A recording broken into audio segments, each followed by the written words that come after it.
The clock hit 9:12 a.m. 7 trauma patients arrived within minutes of each other. Internal bleeding, chest wounds, one patient already crashing. The surgeon still stuck in traffic. And standing there, frozen between protocol and panic, was Ava, a rookie nurse in her early 30s. Monitors screamed, doctors argued. No one wanted to make the call. Ava did. She moved before anyone stopped her.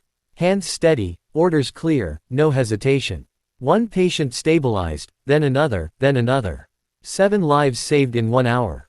By the time the surgeon finally rushed in, every monitor in the trauma bay was steady. That should have been the end of it. Instead, the hospital doors opened again. 2 men in dark suits stepped into the calm, deliberate. They stopped at the nurse's station and opened their wallets. FBI. They weren't there for the patients. They were there because Ava's name had just been flagged. And whatever they were about to uncover would make saving 7 lives look like the easy part. Stay with me. Before we begin, take 1 second to comment, "I'm watching," and hit subscribe. It tells the algorithm you want more stories about the heroes nobody sees coming. The clock read 9:12 a.m. and the trauma bay was already drowning. Sirens echoed outside like a warning that came too late. Stretchers rolled in back to back, wheels rattling over the floor as paramedics shouted vitals over one another. Blood, shrapnel, crushed ribs. A multi-vehicle collision on the interstate had detonated into 7 critical patients in less than 5 minutes. And the surgeon still wasn't there. "Where the hell is Dr. Clenny?" someone yelled. "Traffic." Another voice snapped back. "Pile up near the bridge.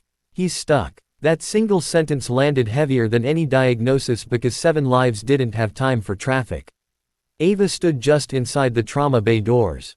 Blue scrubs slightly wrinkled, blonde hair pulled back tight, hands already gloved. She was supposed to be support monitor checks, IV prep, documentation. That was the lane for a rookie nurse barely a year into hospital work. But nothing about this moment stayed in its lane. The first patient came in with a collapsed lung and internal bleeding so severe the gurney was slick beneath the sheets. The second was unconscious, pulse thready, oxygen crashing. The third was already coding as they crossed the threshold. Voices collided, orders contradicted. Protocols stacked on top of each other until no one moved. Ava watched all of it for half a second. Then she stepped forward. "Trauma 1 is mine," she said, voice calm, cutting clean through the noise. A resident turned toward her. "What?" "Chest decompression. Now he's not making it to imaging." "That's not I know." Ava interrupted, already reaching for the kit. "But if we wait, he dies." No one gave permission. She didn't look for it. Her hands moved with a certainty that didn't match her title. Needle in. Pressure released. Air hissed. The patient's oxygen climbed just enough to buy seconds. Seconds were everything. Another stretcher slammed in. Massive abdominal trauma, blood pressure unreadable. "Or prep?" someone asked. "No time," Ava said. "Clamp and transfuse here." A senior nurse stared at her. "You're calling that?" Ava didn't look up. "I'm calling life support." Something shifted in the room then. Not trust, not agreement. Something closer to instinct. People started moving around her instead of through her. The third patient flatlined. Ava was already there. "Clear," she ordered, hands steady as the paddles came down. Once, twice, a beat, then another. The monitor chirped back to life. That should have been the moment someone stopped her. Instead, it was the moment they didn't. By 9:24 a.m., 3 patients were alive, who shouldn't have been. By 9:31, it was 5. Ava moved between beds like she'd memorized the room. She didn't ask where things were. She reached. She didn't hesitate over decisions that took others minutes to debate. She saw patterns before vitals confirmed them. She treated causes, not symptoms. A doctor whispered under his breath, "How does she know that?" No one answered. Patient 6 arrived barely breathing. Chest trauma compounded by a head injury. Standard protocol would have sent him straight to imaging. Ava shook her head. "If we move him, we lose him." "That's not hospital procedure," a resident protested. Ava met his eyes for the first time. There was no panic there, no ego, just clarity. "Neither is dying on the table," she said.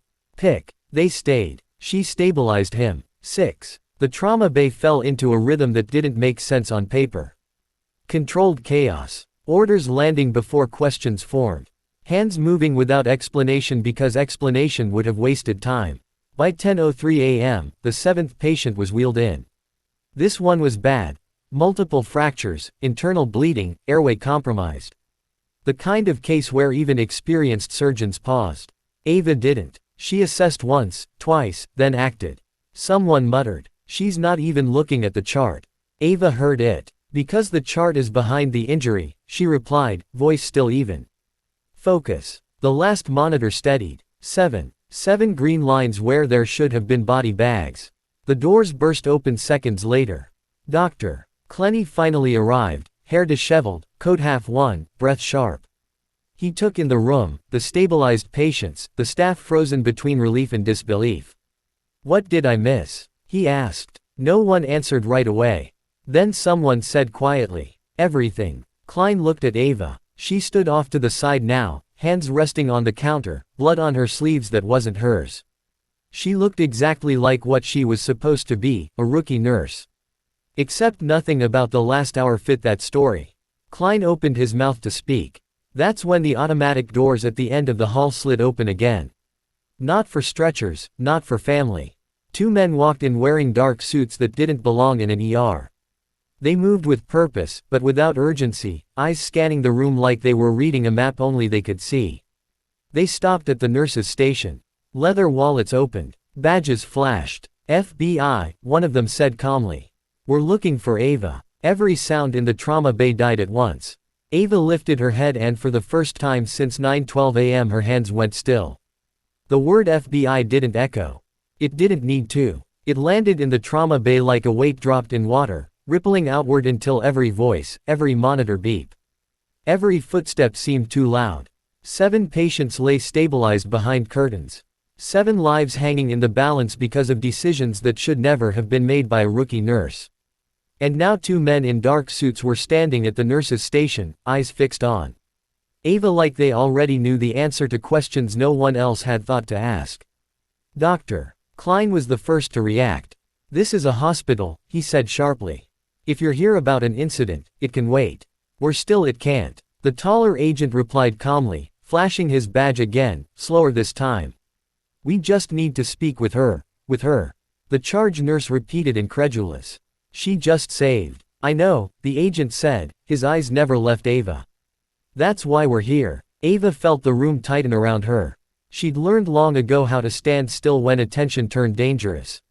She stepped forward before anyone could speak for her. "I'm Ava," she said evenly. "What's this about?" The second agent glanced at a tablet in his hand. "We need a quiet room." "Doctor." Klein bristled. "She's not going anywhere. Not without she's not under arrest." The first agent said, "Not yet." That single phrase sucked the oxygen out of the hallway. Ava didn't ask questions. She nodded once and followed them down the corridor, the sound of the trauma bay fading behind her like something closing. They led her into a small consultation room near administration. The door shut softly. Too softly. The taller agent spoke first. "For the record, this conversation is voluntary." Ava folded her hands in her lap. "Then you can tell me why the FBI is standing in a hospital because a nurse did her job." The shorter agent finally looked up from the tablet. "You didn't do your job. You did someone else's." Ava said nothing. He turned the screen so she could see it. A list of timestamps, procedures, decisions, all logged. "Chest decompression without physician authorization," he continued. "Field-style triage prioritization, non-standard airway management, combat transfusion sequencing." Dr. Klein would have recognized some of it. Surgeons with decades of experience might have recognized all of it. A rookie nurse shouldn't have recognized any of it. The taller agent leaned back slightly. "You performed like someone who's done this before somewhere else." Ava met his gaze. "People learn." "Not like that," he replied. Silence stretched. Ava could feel it pulling, waiting for her to fill it. She didn't. The agent tapped the tablet again. "Your file triggered an alert." "Not today." The moment your name was entered into the trauma log, Ava's pulse quickened. "Just barely." "There's a discrepancy," he continued. "Your nursing license is valid. Your employment history checks out, but there's a gap. A large one." The shorter agent finally spoke again. 5 years that don't exist." "Doctor." Klein burst through the door without knocking. "This is insane," he snapped. If you're implying misconduct, we're implying inconsistency, the taller agent said calmly. Doctor, we ran her name through federal databases. We don't do that for fun. Ava's jaw tightened. The shorter agent swiped again. A second file appeared. He didn't turn the screen this time. Your name appears somewhere it shouldn't, he said. And in a way that shouldn't be possible. Ava exhaled slowly through her nose. Then you should already know this conversation won't go where you think it will. The taller agent raised an eyebrow. Meaning. Ava said evenly that if you're here to accuse me of something, you're late. And if you're here to protect something, you're early. That got his attention. The shorter agent finally stood. Do you recognize the term Operation Black Crest? The room felt smaller. Ava didn't answer. Doctor. Klein looked between them. What is that? The taller agent answered without looking at him. A classified operation in Afghanistan. Officially failed. Officially unrecoverable. And unofficially, Klein pressed. The shorter agent turned the tablet again. This time the image was a redacted report. Names blacked out. Photos blurred. One section wasn't Ava's. Not the Ava the hospital knew. Not the nurse in blue scrubs. A different name. A different designation and a status stamped across the page in bold unforgiving letters. Kia presumed drive. Klein staggered back like he'd been struck. That's not possible. The taller agent finally looked at Ava again. That's what we thought until 7 people lived when they shouldn't have. The door opened again. Hospital administration crowded the hallway now. Whispers rippled. Phones buzzed. Word spread faster than facts ever did. Ava stood slowly. You're not arresting me, she said. You're confirming something. The shorter agent nodded once. We're confirming that someone listed as dead just reappeared in a civilian trauma center and saved 7 lives using techniques taught to exactly one kind of medic. Doctor. Klein found his voice. She's a nurse. A damn good one. No, the taller agent said quietly. She's pretending to be one. That was the moment Ava finally spoke the truth aloud. Not to them, but to the room. I didn't disappear because I wanted to, she said. I disappeared because it was the only way to survive. The agents didn't interrupt. My unit was declared lost, wiped from the record, every name marked dead. That was the deal. We walked away or none of us did. Doctor. Klein stared at her like he was seeing her for the first time. Unit. The shorter agent answered for her. Special Operations Medical Detachment, Navy. The word landed hard. And you? Klein whispered. Ava met his eyes. I kept people alive when there were no hospitals. Silence again. The taller agent closed the tablet. Your reappearance triggered alerts, not just ours. Ava's stomach tightened. Who else? Anyone who still cares about what your unit knew, he said. And what you were trained to do. Outside the room, a nurse poked her head in. The patients, she said quietly. They're all stable. Families are asking who saved them. Ava looked at the agents. You got what you needed. Not yet, the shorter one replied. But we will. As they moved to leave, the taller agent paused at the door. You should know something, he said over his shoulder. Saving 7 lives in an hour wasn't what caught our attention. Ava's eyes narrowed. Then what did? He turned back, expression unreadable. The fact that you did it like you never stopped. The door closed behind them. Ava remained standing in the middle of the room. Blue scrubs, blood stains, and a past that had just come back online. And somewhere deep inside her, the clock started ticking again. If this part made you feel conflicted, unsettled, or unsure who was right, comment, never judge. The hospital didn't return to normal after the FBI left. It pretended to. Monitors kept beeping. Stretchers rolled. Families whispered prayers in waiting rooms, but every conversation stopped when Ava passed by. Blue scrub still stained, posture straight, eyes forward. People looked at her the way you look at something familiar that suddenly feels dangerous. Doctor. Klein caught up to her near the supply room. You should have told me, he said quietly. Told you what? Ava replied without slowing. That you weren't just. He hesitated. This Ava stopped, turned. For a moment, the mask slipped. Not fear. Something heavier. I was exactly this, she said. I just used to do it somewhere else. The hospital administration didn't wait long. By noon, Ava was called into a conference room she'd never been important enough to sit in before. The director, legal counsel, and 2 unfamiliar men who didn't introduce themselves. We need to understand the risk, the director said carefully. Your presence here, your history, my history saved 7 people, Ava replied, in 1 hour while your surgeon was stuck on the highway. That's not in dispute, Legal said quickly. What's in dispute is liability. Ava almost smiled. Almost. One of the unfamiliar men leaned forward. You were trained under classified conditions, he said. Your skills aren't civilian. They're military assets. Ava met his gaze. I'm not an asset. You were, he corrected. The words lingered longer than they should have. Outside the conference room, the waiting area buzzed.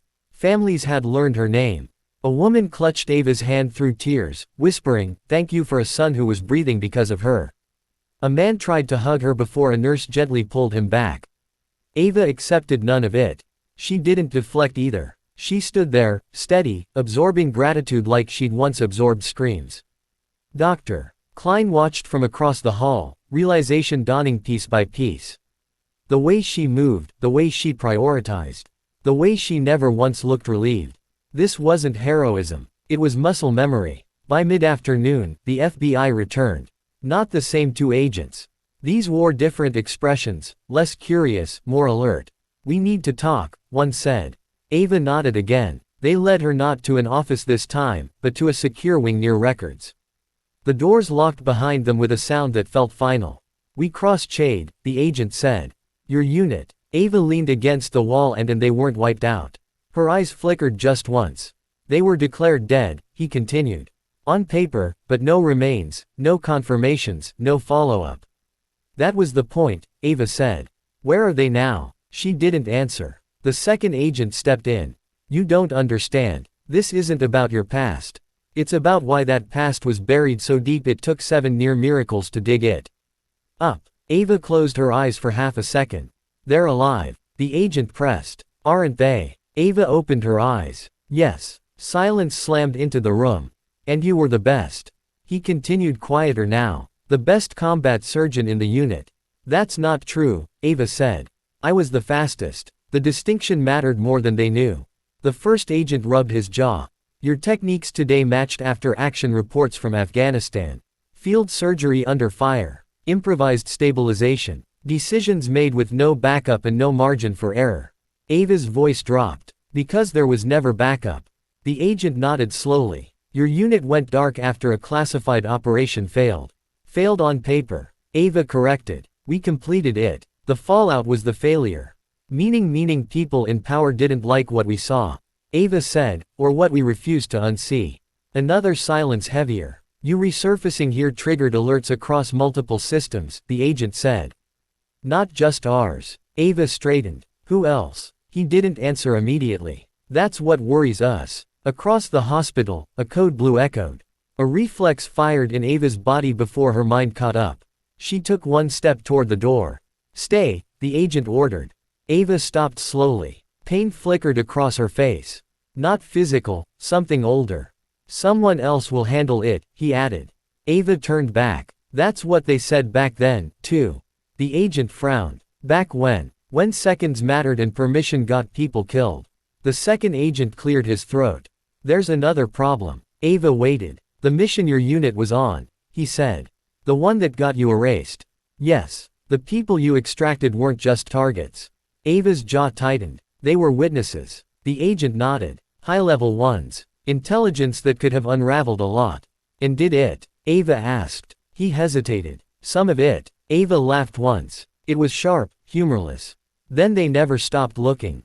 Looking for who? The agent asked. For us, she replied. For proof we existed. The agent exhaled slowly. Today gave them proof. Outside, hospital security tightened. Unmarked vehicles appeared in the parking lot. Phones rang behind closed doors. Ava felt it. The shift. The tightening net. The familiar sense that staying visible was no longer safe. What happens now? She asked. The agent met her eyes. That depends on who gets to you first. The door opened. Doctor. Klein stood there pale. The 7th patient, he said. The one from Trauma Bay 3. What about him? Ava asked. He woke up, Klein said. And he's asking for you. By name. Ava's stomach dropped. The agent looked at Klein. How would he know her name? Klein swallowed. That's what I was hoping you'd explain. They walked together down the corridor.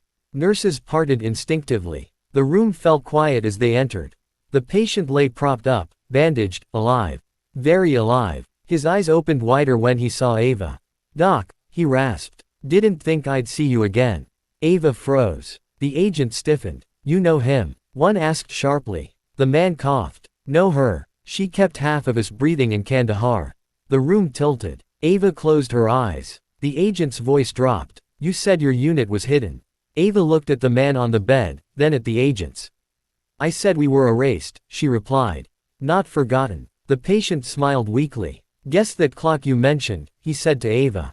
"It's ticking again." And before anyone could ask what that meant, alarms began sounding down the hall. Not medical ones, but security. Ava turned toward the noise already moving. Because she knew that sound, and it never came for nothing. The security alarms weren't loud at first. They started as a low, pulsing tone, the kind most people mistake for a system test. But Ava didn't. Her body reacted before her mind caught up. Muscles tightening, breath slowing, eyes already scanning exits, corners, reflections in glass. That sound meant perimeter breach. Not medical, not accidental, real. "Lockdown, Doctor?" Klein asked, voice tight.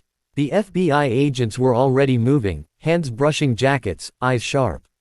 One of them spoke into a concealed mic, voice low and clipped. "Confirm source. North entrance, parking structure, level 2. Ava didn't wait for instructions. She turned and moved toward the nurse's station, grabbing a radio from the counter like it belonged to her. "I see you in trauma patients from this morning," she said calmly into the mic. "Move them different wings now." A nurse blinked. "We didn't get now," Ava repeated. No volume, no panic, just authority. And somehow they listened. "Doctor." Klein watched. It happened. Realization finally settling in. This wasn't a nurse stepping out of her lane. This was someone stepping back into one she'd left behind. The agent closest to her caught up. "You're not cleared to they're not here for me," Ava cut in. "They're here because of what those patients know." The agent frowned. "You don't know that." Ava stopped walking and faced him fully. "I do." Another voice crackled over the radio. "Unidentified personnel bypassing security. Moving with purpose." Ava's jaw tightened. "How many?" "Unknown." That was the worst answer. They reached the ICU. Nurses were already moving beds, IV poles rattling, families confused and scared. Ava moved between them, guiding hands, redirecting paths, placing guards where they mattered most. A mother clutched her arm. "What's happening?" Ava met her eyes steady and warm. "You're safe. Stay with your son. Keep him talking." The woman nodded, comforted by confidence she didn't know was earned under fire. The FBI agents spread out, weapons still concealed, but ready. "Doctor." Klein hovered near Ava, torn between fear and awe. "You said you disappeared," he said quietly. "You could have stayed gone." Ava didn't look at him. So could they. A sharp shout echoed from down the hall. A scuffle, then silence. Too fast. Ava swore under her breath. "They're not here to negotiate." The agent turned. "You recognize the tactics?" "Yes," Ava said, "because I taught some of them." The words hung in the air like a dropped scalpel. Before anyone could respond, a man stepped into the corridor ahead of them. Plain clothes, no visible weapon, calm smile. "Too calm, Ava," he said like they were meeting for coffee. "You always did move fast." Her blood went cold. "Stay back," the agent ordered, hand finally drawing his weapon. The man raised his hand slightly, mocked surrender. "Relax. If I wanted this loud, you'd already know." Ava stared at him. "You weren't supposed to find me." He smiled wider. "You saved 7 people in an hour. You lit up every system we buried you under." "Doctor." Klein whispered. "Do you know him?" "Yes," Ava said. "He's the reason we went dark." The man tilted his head. "That hurts. You left us," she shot back. Declared. "It's dead to clean up your mess." "I protected you," he replied. "The alternative was prison or worse." "Not for you," Ava said. The FBI agent stepped between them. "Sir, identify yourself." The man produced credentials that made the agent's posture stiffen instantly. "Internal," the man said lightly. "Above your pay grade," Ava laughed bitter. "Still hiding behind acronyms." He shrugged. "Still saving lives in impossible situations." The monitors in a nearby room beeped faster. One of the morning patients was crashing. Ava turned on instinct. "Don't," the man warned softly. That's how this starts again. She ignored him and rushed into the room. The patient's vitals were dropping fast, complications stacking. A nurse looked up, panicked. We're losing him. Ava was already gloved. No, we're not. Her hands moved, confident, precise. The room seemed to shrink to just her and the patient like it always had. Clamp, adjust, breathe. The line steadied. She exhaled. When she turned back, the man was watching her like a proud teacher. See, he said, you never stopped. Ava ripped off her gloves. I stopped because you made me choose between truth and survival. And today, he asked. You chose truth. No, Ava said. I chose people. The FBI agent stepped forward. This ends now. The man smiled. Does it? Sirens wailed outside. Real ones this time. Local police. Federal backup. Eyes turned toward the windows. The man sighed. You always did ruin clean exits. He looked at Ava one last time. You could come back. We could fix what broke. Ava shook her head. It was never broken, just wrong. He studied her, then nodded once. Then this is where I let go. He turned and walked back the way he came, disappearing into the chaos as reinforcements flooded the floor. The tension broke like a held breath finally released. Doctor. Klein leaned against the wall, shaking. Who are you? Ava looked down at her scrubs, the blood, the name badge. I'm a nurse, she said. And I used to be a lot of things I don't want to be anymore. The FBI agent approached, expression changed. Less suspicion now, more respect. We can bury this again, he said, if you want. Ava considered it. The silence, the safety of being underestimated. Then she looked through the glass at the patients, the families, the lives she'd touched without hiding. No, she said quietly. I'm done disappearing. Hours later, the hospital settled. 7 patients stabilized. No further breaches, no arrests announced, no headlines written, just rumors. Dr. Klein found Ava in the break room as dawn light crept through the windows. Administration wants to talk. Let them wait, Ava said, sipping cold coffee. They're not firing you, he said. They're promoting you. She raised an eyebrow. Trauma coordinator, he continued. Special cases training. They want what you know. Ava stared into her cup. Do they know what they're asking?